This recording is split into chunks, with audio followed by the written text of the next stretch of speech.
ನಮಸ್ಕಾರ, ಶುಭೋದಯ ಪ್ರೀತಿಯ ವೀಕ್ಷಕರೆಲ್ಲರಿಗೂ ಸಂಕಲ್ಪ ಸಿದ್ಧಿ ಕಾರ್ಯಕ್ರಮಕ್ಕೆ ಆತ್ಮೀಯ ಪ್ರೀತಿಯ ಸ್ವಾಗತ ಹೇಳ್ತಾ ಇರೋದು ನಾನು ಅನುಷಾ. ಮೊದಲನೇ ಬಾರಿ ಚಾನಲ್ ವೀಕ್ಷಿಸ್ತಾ ಇದ್ದೀರಾ ಅಂದರೆ ಈಗಲೇ ನಮ್ಮ ಚಾನಲ್ನ ಸಬ್ಸ್ಕ್ರೈಬ್ ಮಾಡಿ, ನಮ್ಮ ವಿಡಿಯೋಸ್ನ ಲೈಕ್ ಮಾಡಿ. ಏನೋ ಕಾರ್ಯಕ್ರಮದಲ್ಲಿ ನಮಸ್ತಲಿದ್ದಾರೆ ಸ್ಪಿರಿಚುವಲ್ ಗುರು ಡಾಕ್ಟರ್ ವಿಷ್ಣುದತ್ತ ಗುರುಜಿಯವರು. ಬನ್ನಿ ಗುರುಗಳನ್ನ ಕಾರ್ಯಕ್ರಮಕ್ಕೆ ಬರ್ಮಾಡ್ಕೊಳ್ಳೋಣ. ನಮಸ್ತೆ ಗುರುಗಳೇ, ಕಾರ್ಯಕ್ರಮಕ್ಕೆ ಆತ್ಮೀಯ ಸ್ವಾಗತ. ಒಳ್ಳೆದಾಗ್ಲಿಮ್ಮ.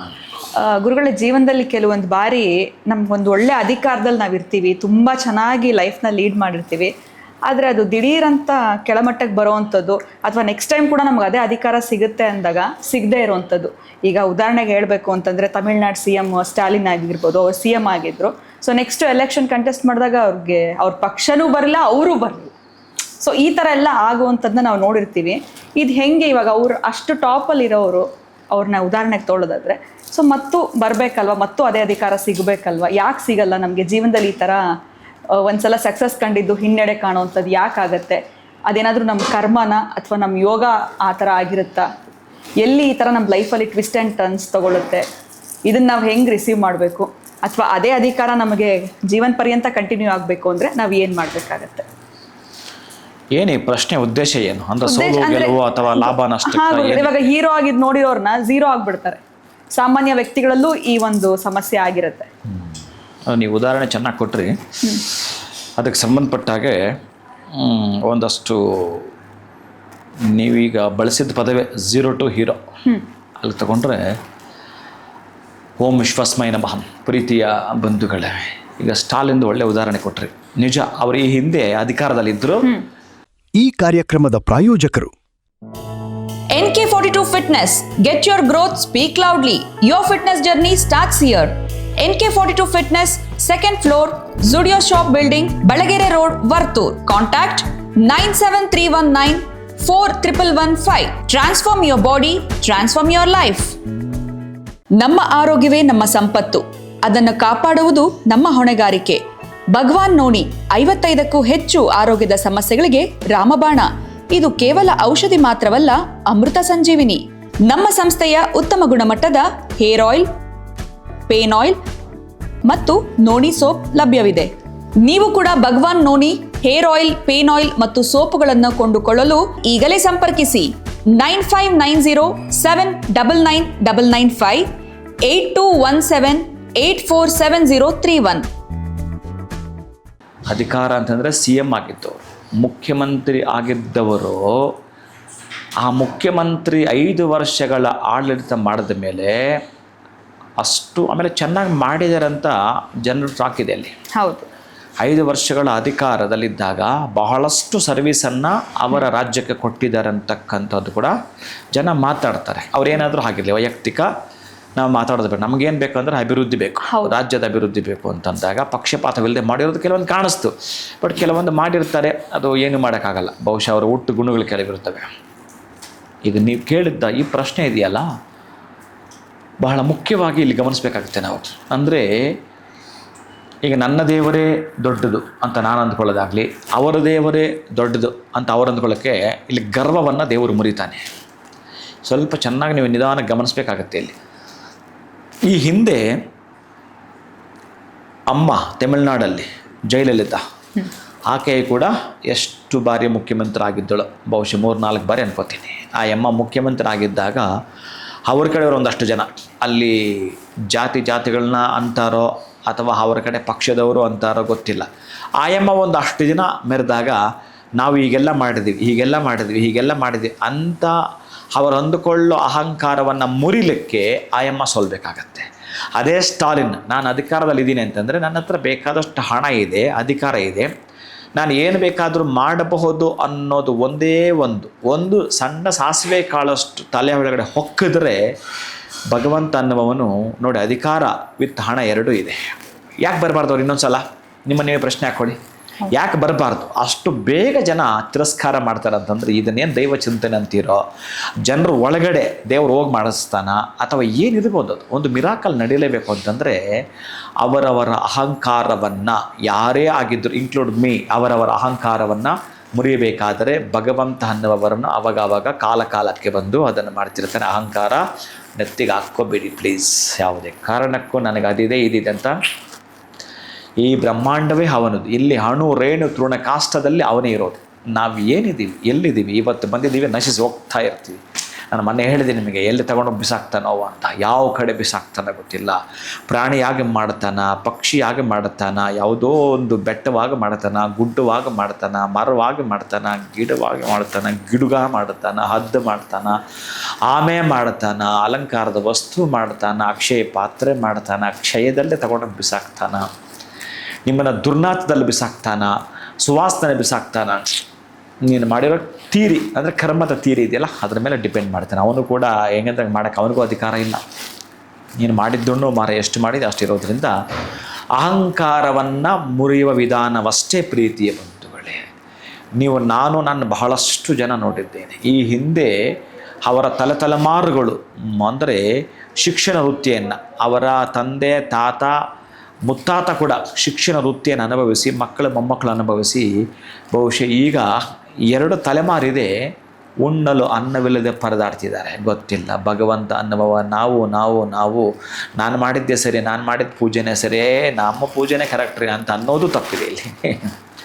ಅದಕ್ಕೆ ಅವರವರ ಭಾವಕ್ಕೆ ಬಿಟ್ಬಿಡಿ. ಯಾವನೋ ಒಬ್ಬ ಸಂಗೀತ ಹಾಡ್ತಾನೆ ರೀ, ಎಷ್ಟು ಚೆನ್ನಾಗಿ ಹಾಡ್ತಾನೆ ರೀ, ಯಾರ ಮುಸ್ಲಿಂ ಮಾತಾರಿ ಏನು ಹಾಡ್ತಾನಂತಂದರೆ, ಆ ಹಾಡು ಕೇಳಿಸಿಕೊಂಡ್ರೆ ಒಂದು ದಿನ ಪೂರ್ತಿ ನಾನು ಭಕ್ತಿಯೊಳಗೆ ಇರ್ತೀನಿ. ಅವ್ರು ಎಷ್ಟು ಚೆನ್ನಾಗಿ ಮುಸ್ಲಿಂ ಆದರೂ ಕೂಡ ಆ ಹಾಡು ಒಂದೊಂದು ಸಾಲು ತೆಗಿತಾನೆ ಅವನು, ಅಷ್ಟು ಅದ್ಭುತ. ಕೇಚರೇಂದ್ರನ ಸುತನ ರಥದ ಅಚ್ಚಪೀಠದಲ್ಲಿ ಈಗ ತಗೊಂಡು ಹೋಗ್ತಾನೆ ಅವನು. ನಾನು ಅದಕ್ಕೆ ಅಲ್ಲವೇ ಅಲ್ಲ, ನಾನು ಅದಕ್ಕೆ ಸಂಬಂಧಪಟ್ಟವನೇ ಅಲ್ಲ.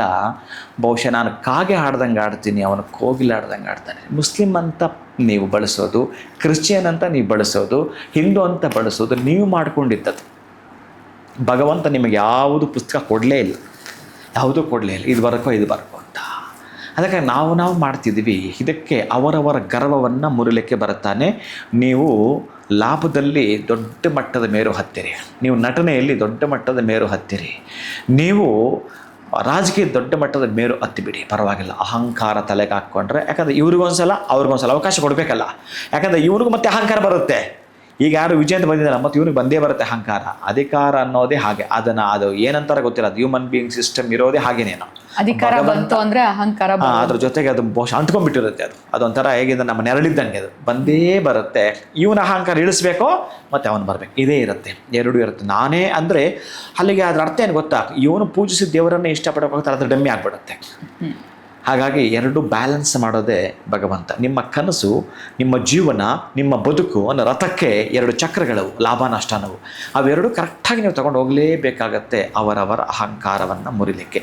ಈ ಅಹಂಕಾರವನ್ನು ತಪ್ಪಿಸಿಕೊಳ್ಳಲಿಕ್ಕೆ ನೀವು ತಲೆಬಾಗೋದು ಬಿಟ್ಟರೆ ಬೇರೆ ಯಾವುದು ಇದಕ್ಕೆ ಮೆಡಿಸಿನ್ ಆಗಲಿ ಮದ್ದಾಗಲಿ ಇರಬೇಕು. ಗುರುಗಳ ನನಗೆ ಅಹಂಕಾರವೂ ಬೇಕು, ಅಧಿಕಾರವೂ ಬೇಕು ಅಂತಂದರೆ ಅವನು ಹುಚ್ಚನ ಮಗ ಅಂತಾರೆ ಅವನನ್ನು. ಈ ಕಪ್ಪು ಕೋತಿ ಇದೆಯಲ್ಲ, ಈ ಕಪ್ಪು ಕೋತಿಯ ಹಾಲು ಒಂದು ಅಷ್ಟು ಹಿಂಡು ಬಿಟ್ಟು ಕುಡಿಸ್ಬಿಟ್ರೆ ಯಾವನಿಗನೊಬ್ಬ ಅವನು ಹುಚ್ಚು ಯಾವುದನ್ನು ಆಸ್ಪತ್ರೆಯಲ್ಲಿ ವಾಸಿ ಆಗಲಿ ನನ್ನ ಕೇಳಿ ನೋಡೋಣ. ಚಾನ್ಸೇ ಇಲ್ಲ, ಅವನು ಸಾಧ್ಯವೇ ಇಲ್ಲ ಅವನನ್ನು ಹುಚ್ಚಿನಿಂದ ಆಚೆ ಬರೋಕ್ಕೆ. ಅಂಥ ಹುಚ್ಚು ಇರಿದು ಬಿಡುತ್ತೆ. ನೋಡಿ ಎಷ್ಟು ಸೂಕ್ಷ್ಮ ಎಲ್ಲಿಟ್ಟಿದ್ದಾನಂತ. ಕಪ್ಪು ಕೋತಿಯ ಹಾಲನ್ನು ಕುಡಿದವನ ಹುಚ್ಚು ಬಿಡಿಸಲಿಕ್ಕೆ ಸಾಧ್ಯವೇ ಇಲ್ಲ, ಮದ್ದಿಲ್ಲ ಅದಕ್ಕೆ. ಇನ್ನೇನು ಹೇಳ್ಬೇಕು ನಾನು, ಈ ಅಹಂಕಾರ ಅನ್ನೋದಕ್ಕೂ ಮದ್ದಿಲ್ಲ. ಈ ಉಡ್ಡಿಸ್ ತಂತ್ರದ ಬಗ್ಗೆ ಮಾತಾಡಿದ್ರೆ ಭಯ ಪಟ್ಬಿಡ್ತೀರಿ ನೀವು, ನಡಗೋಗ್ತವೆ ಕೆಲವೊಂದು ಅಲ್ಲೇ ಮಿರಾಕಲ್ ನಡೆಯುವಾಗ. ಅದಕ್ಕಾಗಿ ಅದೇ ಕಪ್ಪು ಕೋತಿಯ ಮೂಳೆ ಎಲ್ಲ ಅದು ಸತ್ತಿದ್ದು, ಆ ಕಪ್ಪು ಕೋತಿಯ ಮೂಳೆಯನ್ನು ನೀವೇನ ಜೇಬಲ್ಲಿ ಇಟ್ಕೊಂಡ್ಬಿಟ್ರೆ ಅಂತಂದರೆ ನಿಮ್ಮಂಥ ಧನಿಕ ಇನ್ನೊಬ್ಬ ಇಲ್ಲ, ನಿಮ್ಮಂಥ ಒಡೆಯ ಇನ್ನೊಬ್ಬ ಇಲ್ಲ. ಅದಕ್ಕೆ ಅದು ರಾಜಕೀಯವಾಗಿರಲಿ, ವ್ಯವಹಾರವಾಗಿರಲಿ, ವ್ಯಾಪಾರವಾಗಿರಲಿ, ಈ ಪಿತ್ತ ನೆತ್ತಿಗೆ ಏನಾರ ಬರುತ್ತೆ ಅಂತ ಅದೇ ಇರಲಿ. ಪಿತ್ತ ನೆತ್ತಿಗೆ ಇರಲಿ, ಸ್ವಲ್ಪ ಕೋಪ ಮಾಡ್ಕೊಳ್ಳಿ, ಏನೋ ನಡ್ಕೊಳ್ಳಿ, ಆದರೆ ಅಹಂಕಾರ ನೆತ್ತಿಗೆ ಏರಬಾರ್ದು. ಅಹಂಕಾರ ಏರ್ತೋ ಕೆಲವರು ಮಾತಾಡ್ತಾರೆ, ಅಹಂಕಾರದ ಹಮ್ಮಲಿನಲ್ಲಿ ಬೇಕಾದಷ್ಟು ಮಾತಾಡ್ತಾರೆ. ಅದಕ್ಕೆ ಮೌನ ಒಂದೇ ಉತ್ತರ. ನೀವು ಪ್ರಾಮಾಣಿಕವಾಗಿರಬೇಕು, ನೀವು ಬಹಳಷ್ಟು ಪ್ರಾಮಾಣಿಕವಾಗಿರಬೇಕು. ಬಹಳಷ್ಟು ನಿಮ್ಮನ್ನು ಕೆದಕಕ್ಕೆ ಬರ್ತಾರೆ. ಕೆಲವೊಬ್ಬರು ನಿಮ್ಮನ್ನು ಯಾವುದಾವುದೋ ರೀತಿಯಲ್ಲಿ ಅಪವಾದಗಳು ಹಾಕೋಕ್ಕೂ ಬರ್ತಾರೆ. ಆ ಅಪವಾದ ಹಾಕುವಾಗ ನೀವು ಮಾಡಿರಲ್ಲ ತಪ್ಪನ್ನ ಅಷ್ಟು ದುಃಖ ಆಗಿ, ಅಷ್ಟು ನೋವಾಗುತ್ತೆ. ನೀವು ಅದಕ್ಕೆ ಒಂದೇ ಮಾತಾಡೋದಾದರೆ ಅವ್ರಿಗೆ ಒಂದಷ್ಟು ತಿಂಗಳುಗಳ ಸಮಯ ತೆಗೆದುಕೊಳ್ತೀರೋ, ವರ್ಷಗಳ ಸಮಯ ತೆಗೆದುಕೊಳ್ತೀರೋ, ಮೌನ ಉತ್ತರ ಆಗಿರಬೇಕು. ನಿಮ್ಮ ಸಾಧನೆ ಪ್ರತ್ಯುತ್ತರ ಆಗಿರಬೇಕು. ಇದಾದರೆ ಅವನು ಸರೆಂಡರ್ ಆಗ್ತಾನೆ. ನಾನು ಅದಲ್ಲ ಇದೆಲ್ಲ ಅಂತ ಅವ್ರು ಹೇಳಿದ್ರೆ ಕೇಳೋ ಸ್ಥಿತಿಲಿ ಇರಲ್ಲ. ಯಾಕಂದ್ರೆ ನಿಮ್ಮನ್ನು ಅಪವಾದ ಹಾಕೋದವ್ರ ಉದ್ದೇಶ ಆಗಿರುತ್ತೆ. ನಿಮ್ಮ ಮನಸ್ಸನ್ನು ಕ್ಷುಲ್ಲಕ ಮಾಡಬೇಕು, ನಿಮ್ಮ ಮನಸ್ಸನ್ನು ಕಡಿಮೆ ಮಾಡಬೇಕು, ನಿಮ್ಮನ್ನು ಡಿಪ್ರೆಷನ್ ತಳ್ಳಬೇಕು. ಅದು ಅವ್ರ ಉದ್ದೇಶ ಇದ್ದು ಅಪವಾದ ಹಾಕಿರ್ತಾರೆ. ಇಂತಹ ದಡ್ಡ ಮುಂಡೆಯು ದಡ್ಡ ನನ್ನ ಮಕ್ಕಳು ಕೆಲವರು ಇರ್ತಾರೆ. ತಲೆಗೆ ಹಾಕ್ಕೋಬೇಡಿ. ಅದರ ಅಹಂಕಾರವನ್ನು ಯಾವುದೇ ಕಾರಣಕ್ಕೂ ತಲೆಗೆ ಹತ್ತಿಸ್ಕೋಬೇಡಿ ಪ್ರೀತಿಯ ಬಂಧುಗಳೇ. ಅದಕ್ಕೆ ನಾನು ಇದನ್ನು ಹೇಳ್ತಾ ಹೋದರೆ ಬಹಳ ರಾಮಾಯಣಕ್ಕೆ ಹೋಗ್ಬಿಡ್ತೀನಿ, ಮಹಾಭಾರತಕ್ಕೆ ಹೋಗ್ಬಿಡ್ತೀನಿ, ಎಲ್ಲೆಲ್ಲೂ ಹೋಗ್ಬಿಡ್ತೀನಿ ನಾನು. ಅಹಂಕಾರ ಬಂದರೆ ಏನಾಗುತ್ತೆ ಅಂತ. ಅದಕ್ಕೆ ನನಗೆ ಇಷ್ಟು ಸಾಕು ಅನ್ಕೊತೀನಿ. ಅಹಂಕಾರ ಸಲ್ಲದು. ಈ ಬಂದುಬಿಟ್ಟಿದೆ ಗುರುಗಳೇ ನಮಗೊಂದೊಂದ್ಸಲ ಕರ್ಮ ಏನು ಮಾಡೋದು, ಇನ್ಮೇಲೆ ಬರಬಾರ್ದು ಅಂತಂದರೆ, ಈ ಬಾಳೆ ಗಿಡ ಒಣಗಿರುತ್ತೆ ನೋಡಿ, ಆ ಒಣಗಿರೋ ಬಾಳೆ ಎಲೆಯಲ್ಲಿ ರಾಮನಾಮ ಬರೆದು ಬಿಟ್ಟು, ಒಣಗಿರೋ ಬಾಳೆ ಎಲೆ ಅದು ಗಿಡದಲ್ಲೇ ಒಣಗಿರ್ಬೇಕ್ರಿ. ಗಿಡದಲ್ಲೇ ಒಣಗಿರುವ ಬಾಳೆ ಎಲೆಯನ್ನು, ಒಣಗಿರೋ ಬಾಳೆಯನ್ನು ತಗೊಂಡು ಬಂದು ಒಂದು ರೀತಿಯ ತಾಳೆಗೆರೆ ಅಂತಾರೆ ಅದನ್ನು, ಮಾನವ ನಿರ್ಮಿತ ತಾಳೆಗೆರೆ ಹಂಗಿರುತ್ತೆ ಅದು. ನೀವೇ ತಕ್ಷಣ ಮಾಡ್ಕೊಳ್ಳೋದು. ಅದರಲ್ಲಿ ರಾಮನಾಮ ಶ್ರೀರಾಮ ಶ್ರೀರಾಮ ಶ್ರೀರಾಮ ಅಂತ ಬರೆದು ಬಿಟ್ಟು ಒಂದು 108 ಹೂವಿನ ಮಾಲೆ ಕಟ್ಟದಂಗೆ ಕಟ್ ಮಾಡ್ಕೊಂಡು ಕರೆಕ್ಟಾಗಿ ನೀವು ಹಾರ ಥರ ಮಾಡಿಬಿಟ್ಟು ರಾಮನಿಗಾಗ್ತೀನಿ ಅಂತಂದರೆ ವಿಜಯೀ ಭವ. ಇದೇ ಹಾರವನ್ನು ಹನುಮನಿಗಾಗ್ತೀನಿ ಅಂತಂದರೆ ದಿಗ್ವಿಜಯೀ ಭವ. ಒಂದು ಸಲ ಹಾಕಿ ನೋಡಿ ಗುರುಗಳೇ. ಒಂದು ಸಲ ತಪ್ಪು ಮಾಡಿಬಿಟ್ಟಿದ್ದೀನಿ ನಾನು. ನೀವು ಹೇಳ್ದಂಗೆ ಬಹುಶಃ ಮನುಷ್ಯ ಅಂದಮೇಲೆ ಅದು ಸಹಜವಾಗಿ ಬಂದುಬಿಡುತ್ತೆ. ಇನ್ನು ಮುಂದೆ ಯಾವತ್ತೂ ಬರಬಾರ್ದು ಗುರುಗಳೇ. ನಮಗೆ ಹಣ ಬರಲಿ, ಐಶ್ವರ್ಯ ಬರಲಿ, ಅಧಿಕಾರ ಬರಲಿ, ಅಹಂಕಾರ ಮಾತ್ರ ನನ್ನ ಕಾಂಪೌಂಡ್ ಒಳಗೂ ಬರಬಾರ್ದು ಗುರುಗಳೇ. ಈ ಕೆಲಸ ಮಾಡಿ ಆಗ ಬರಲ್ಲ. ನಿನಗೆ ಜನರ ಸೇವೆ ಮಾಡ್ತೀನಿ ಅಂತಂದರೆ ನಿನಗೆ ವಯಸ್ಸಿರೋ ತನಕ ಅಧಿಕಾರ ನಿನ್ನದೇ. ಆದರೆ ಅಪ್ಪಿ ತಪ್ಪಿ ಕೂಡ ಯಾರೋ ಪರ್ಫ್ಯೂಮ್ ಹಾಕ್ಕೊಂಡ ಸ್ಮೆಲ್ ಬರುತ್ತಲ್ಲ, ಅಷ್ಟು ಸ್ಮೆಲ್ಲು ಕೂಡ ಇರಬಾರ್ದು ನಿನಗೆ ಅಹಂಕಾರ ಅನ್ನೋದು. ಅಂದರೆ ಎಲ್ಲಿ ವಿನಯ ಸಂಪನ್ನನಾಗಬೇಕು, ಯಾವ ವಿದ್ಯೆ ಜೊತೆಗೆ ಎಷ್ಟು ವಿನಯ ಇರಬೇಕು, ಎಷ್ಟು ವಿನಯಕ್ಕೆ ಎಷ್ಟು ವಿದ್ಯೆ ಇರಬೇಕು, ಇವೆಲ್ಲವೂ ಕೂಡ ಕರಗತ ಮಾಡಿಕೊಂಡವನೇ ಅಂತಹ ಈ ಸಮಾಜಕ್ಕೆ, ಈ ಸೊಸೈಟಿಗೆ, ಈ ರಾಜಕೀಯದ ಮೂಲಕವೋ, ಆ ಶೈಕ್ಷಣಿಕ ಮುಖಾಂತರವೋ, ಆಧ್ಯಾತ್ಮಿಕಾಂತರವೋ ಒಂದು ವಿಷಯವನ್ನು ಕೊಡ್ತಾ ಬರಬೇಕು. ಈಗ ನಾನು ಬರೀ ನಿಮಗೆ ಜ್ಯೋತಿಷ್ಯವೇ ಬಹಳಷ್ಟು ಜನ ಕೇಳಿರ್ತೀನಿ, ನೀವು ಹೇಳ್ತಾನೇ ಇರ್ತಾರೆ. ನಾನೊಂದಷ್ಟು ಪುರಾಣಗಳನ್ನು, ಒಂದಷ್ಟು ವಿಷಯಗಳನ್ನು, ಒಂದಷ್ಟು ವೇದೋಕ್ತವನ್ನು, ಒಂದಷ್ಟು ಶಾಸ್ತ್ರೋಕ್ತವನ್ನು ರೂಢಿಗತ ಮಾಡಿಕೊಳ್ತಾ ಆ ಅನುಷ್ಠಾನವನ್ನು ಯಾಕೆ ಕೊಡ್ತಾ ಇದ್ದೇನೆ ಅಂತಂದರೆ, ಮೊನ್ನೆ ಯಾರೋ ಕೇಳಿದ್ರು ನನಗೆ, ಈ ಗುರುಗಳೇ ನಿಮ್ಮದು ವ್ಯೂವರ್ಸು ತುಂಬ ಇದೆ, ಬಟ್ ಸಬ್ಸ್ಕ್ರೈಬ್ ತುಂಬ ಕಡಿಮೆ ಇದೆ ಅಂತ ನನಗೆ ಯಾರೋ ಅಂದರು. ನನಗೆ ಅವೆಲ್ಲ ಗೊತ್ತಾಗಲ್ಲ ಕಣಯ್ಯ. ಆ ಸಬ್ಸ್ಕ್ರೈಬು ಗೊತ್ತಿಲ್ಲ, ಲೈಕು ಗೊತ್ತಿಲ್ಲ, ಬೈಕು ಗೊತ್ತಿಲ್ಲ. ನೀವು ಏನು ಮಾಡ್ತೀರೋ ಅದು ನಿಮಗೆ ಬಿಟ್ಟು. ನನಗೇನೊಂದು ಸಂದೇಶವನ್ನು ಕೊಡಬೇಕು. ಯಾರು ನೋಡ್ತಾರೋ, ತುಂಬ ಜನ ನೋಡಿದ್ರೆ ಅವ್ರಿಗೊಂದು ಗೌರವ ಕೊಡೋದು, ಅಥವಾ ತುಂಬ ಇಲ್ಲಾಂದ್ರೆ ಗೌರವ, ಇದು ಅಲ್ಲವೇ ಇದ್ರ ಒಳಗಡೆ ನಾನು ಬರಲ್ಲ. ಎಲ್ಲಿ ಬರ್ತೀನಿ ಅಂತಂದರೆ, ಯಾವ ಸಂಕಟಕ್ಕೆ ಯಾವ ಮದ್ದು ಅದಾಗಿರ್ತೀನಿ ನಾನು. ಅಷ್ಟು ಗೊತ್ತು ಬಿಟ್ಟರೆ ಆ ಸಿದ್ಧಿ ಅನ್ನೋದು ಇರುತ್ತೆ. ಹಾಗೆ ಇನ್ನು ನಮಗೆ ಗೊತ್ತಿಲ್ಲ. ಅದು ಯಾವ ರೀತಿಯಲ್ಲೂ ಕೂಡ ಮಾಡ್ಕೋಬೋದು. ಎಷ್ಟು ಸಬ್ಸ್ಕ್ರೈಬ್ ಮಾಡ್ಕೊಳ್ತಾರೋ, ಎಷ್ಟು ಲೈಕ್ ಮಾಡ್ಕೊಳ್ತಾರೋ, ಎಷ್ಟು ಶೇರ್ ಮಾಡ್ಕೊಳ್ತಾರೋ ಅವರಿಗೆ ಬಿಟ್ಕೊಳ್ತೀನಿ. ಇಲ್ಲಿ ಭಗವಂತ ಅನ್ನುವವನು ನಮಗೊಂದು ದಾರಿ ಮಾಡಿಕೊಡ್ತಾನಂತೆ. ಆ ದಾರಿಯಲ್ಲಿ ಹೋಗೋದಷ್ಟೇ ನಮ್ಮ ಕರ್ತವ್ಯ ಆಗಿರಬೇಕು. ಅದಕ್ಕೆ ಜೋತು ಬಿದ್ದು ತುಂಬ ಏನೇನೇನೋ ಮಾಡ್ಲಿಕ್ಕೆ ಹೋಗಬಾರ್ದು. ನಿಮ್ಮ ಪಾಡಿಗೆ ನಡೀತಿರಬೇಕು. ಭಗವಂತ ಅನ್ನುವ ಅದನ್ನು ಹತ್ರಕ್ಕೆ ತರ್ತಾನೆ. ಹಾಗಿರುತ್ತೆ. ಒಟ್ಟಾರೆ ಅಹಂಕಾರ ಹೇಳೋದು ಬಿಟ್ಟು ಎಲ್ಲಿಗೆ ಹೋಗ್ತದೆ ಅನ್ನಿಸ್ತಾ ಇದೆ. ಅಹಂಕಾರವನ್ನು ತಲೆಗೆ ಹಾಕೋಬೇಡಿ ಪ್ರೀತಿ ಬಂಧುಗಳೇ. ಸೊ ಎಲ್ಲಿ ನಾವು ಎಡುತ್ತಾ ಇದ್ದೀವಿ ಅಂತಂದರೆ, ಯಾವುದಾದ್ರೂ ನಮಗೆ ಅಧಿಕಾರ ಸಿಕ್ಕಿದಾಗ ಅದ್ರ ಜೊತೆನಲ್ಲೇ ಬಂದ್ಬಿಡುತ್ತೆ ಅಹಂಕಾರ ಗೊತ್ತಿಲ್ಲದೆ. ಅದಕ್ಕೂ ಕೂಡ ತಿಳಿಸ್ಕೊಟ್ರಿ ನೀವು. ಅದು ಬಂತು ಅಂತಂದರೆ ನಾವು ಹೇಗೆ ಹಿಂದುಳಿತೀವಿ ಅಥವಾ ಹೇಗೆ ಆ ಒಂದು ಸ್ಥಾನವನ್ನು ಕಳ್ಕೊಳ್ತೀವಿ ಅನ್ನೋದನ್ನ ತಿಳ್ಕೊಂಡ್ವಿ. ಅಟ್ಲೀಸ್ಟ್ ಆ ಲೆವೆಲ್ಗೆ ಹೋಗಬಾರ್ದು, ನಾನು ಕರೆಕ್ಟ್ ರೀತಿಯಲ್ಲಿ ಇರಬೇಕು ಅಂದರೆ ಅದಕ್ಕೂ ಕೂಡ ಏನು ಮಾಡ್ಕೊಳ್ಬೇಕು ಅಂತ ತಿಳಿಸ್ಕೊಟ್ಟಿದ್ದೀರಾ. ಅಧಿಕಾರ ಸಿಕ್ತು ಅಂತ ಮೆರೆಯೋ ಅಂಥದ್ದಲ್ಲ. ಸೊ ಒಂದ್ಸರಿ ಹೀರೋ ಆದಮೇಲೆ ಹೀರೋ ಆಗೇ ಇರಬೇಕು ಅಂದರೆ ನಮ್ಮ ಒಂದು ಬಿಹೇವಿಯರ್ ಹೇಗಿರಬೇಕು ಅನ್ನೋದನ್ನ ಕೂಡ ಭಾಳ ಅಚ್ಚುಕಟ್ಟಾಗಿ ತಿಳಿಸ್ಕೊಟ್ರಿ ಗುರುಗಳೇ. ಧನ್ಯವಾದಗಳು ತಮಗೆ. ನಮಸ್ಕಾರ. ಹರೇ ಶ್ರೀನಿವಾಸ. ಇವತ್ತಿನ ವಿಡಿಯೋನ ಮುಗಿಸುವಂಥ ಸಮಯ ಆಗಿದೆ. ಮತ್ತೊಂದು ಹೊಸ ವಿಚಾರದೊಂದಿಗೆ ಮುಂದಿನ ವಿಡಿಯೋಲಿ ಭೇಟಿ ಮಾಡ್ತೀನಿ. ನಮಸ್ಕಾರ. ಈ ಕಾರ್ಯಕ್ರಮದ ಪ್ರಾಯೋಜಕರು NK42 Fitness. Get your growth, speak loudly. Your fitness journey starts here. NK42 Fitness, 2nd floor, Zudio Shop Building, Balagere Road, Vartur. Contact 973194115. Transform your body, transform your life. ನಮ್ಮ ಆರೋಗ್ಯವೇ ನಮ್ಮ ಸಂಪತ್ತು. ಅದನ್ನು ಕಾಪಾಡುವುದು ನಮ್ಮ ಹೊಣೆಗಾರಿಕೆ. ಭಗವಾನ್ ನೋಡಿ 55ಕ್ಕೂ ಹೆಚ್ಚು ಆರೋಗ್ಯದ ಸಮಸ್ಯೆಗಳಿಗೆ ರಾಮಬಾಣ. ಇದು ಕೇವಲ ಔಷಧಿ ಮಾತ್ರವಲ್ಲ, ಅಮೃತ ಸಂಜೀವಿನಿ. ನಮ್ಮ ಸಂಸ್ಥೆಯ ಉತ್ತಮ ಗುಣಮಟ್ಟದ ಹೇರ್ ಆಯಿಲ್, ಪೇನ್ ಆಯಿಲ್ ಮತ್ತು ನೋಣಿ ಸೋಪ್ ಲಭ್ಯವಿದೆ. ನೀವು ಕೂಡ Bhagwan noni hair oil, pain oil ಮತ್ತು ಸೋಪುಗಳನ್ನು ಕೊಂಡುಕೊಳ್ಳಲು ಈಗಲೇ ಸಂಪರ್ಕಿಸಿ 9590799995 8217847031.